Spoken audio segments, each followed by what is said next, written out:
Welcome to Kenton Teaches. Enjoy the video.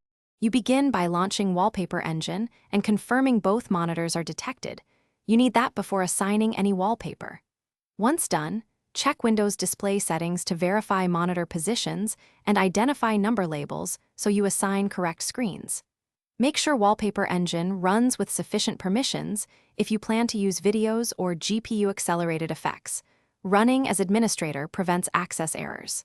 Finally, open the app's Monitor Manager so you're ready to choose per monitor or single extended wallpaper. You now pick whether to apply separate wallpapers to each monitor or one panoramic scene spanning both. Open Monitor Manager and toggle the mode based on your goal. Then configure each monitor's settings.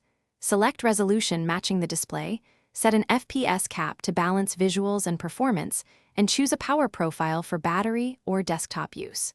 If you're using Scene Workshop assets or local files, load them into the preview pane and confirm alignment and scaling so nothing appears stretched once applied.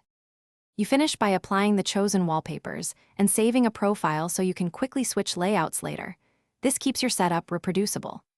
Once applied, test by opening full-screen apps or games to ensure Wallpaper Engine correctly pauses or continues based on your preferences, making sure the performance settings are appropriate. If you see a black screen or a monitor not updating, first update GPU drivers and disable exclusive full screen. Then reinstall Wallpaper Engine or run it as administrator. This resolves most common issues. Thanks for watching. Please subscribe if this video was helpful.